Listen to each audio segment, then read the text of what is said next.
Dans votre entreprise, vous avez certainement des collègues chargés d'optimiser les processus.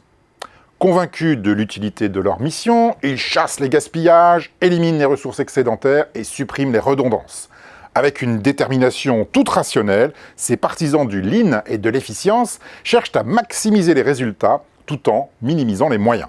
Au nom de la rentabilité et de la saine gestion, l'optimisation des organisations fait ainsi l'objet d'une abondante littérature appréciée par de nombreux dirigeants et vendue par de nombreux consultants. Or, cette volonté d'optimisation constante peut se révéler extrêmement dangereuse pour la survie de votre organisation. Comme le rappelait très justement James March de l'université de Stanford, une organisation en bonne santé est une organisation qui a du slack. En anglais, le mot « slack » désigne le mou dans une corde pas tout à fait tendue. Pour une organisation, avoir du slack, c'est posséder un volant de ressources superflues et une redondance de compétences ordinaires. Plutôt que d'être parfaitement optimisé, les actifs disponibles doivent être légèrement en excès. Le slack permet ainsi, en cas d'indisponibilité d'un individu, de pouvoir aisément le remplacer par un autre.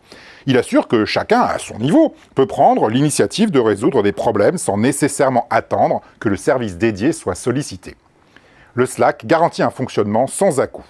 Si jamais on supprime le slack, si chacun, dans un souci d'optimisation, ne se cantonne plus qu'à une seule tâche et que les ressources sont réduites au strict nécessaire, alors le risque est considérable de voir votre organisation se gripper.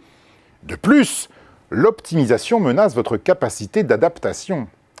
Au moment de la dernière période glaciaire, il y a 20 000 ans, lorsqu'une grande partie de l'Europe était sous la neige, le mammouth et le rhinocéros laineux étaient parfaitement optimisés.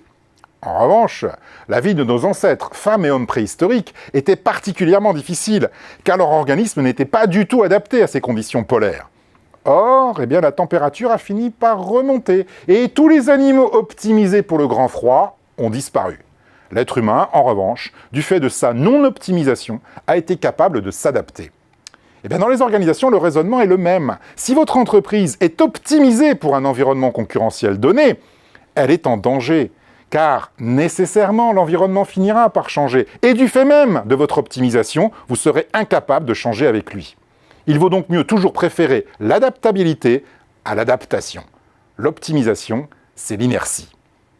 Par conséquent, méfiez-vous lorsqu'un manager nouvellement nommé ou un consultant bardé de principes commence par s'attaquer au slack.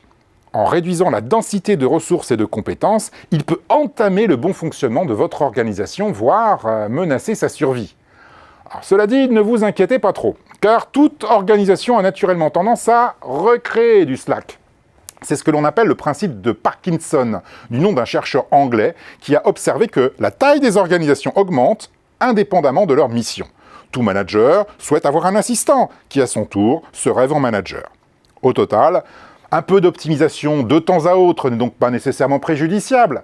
Non, ce qui compte, c'est de ne surtout pas en faire une obsession. Les organisations aussi ont de la bonne graisse.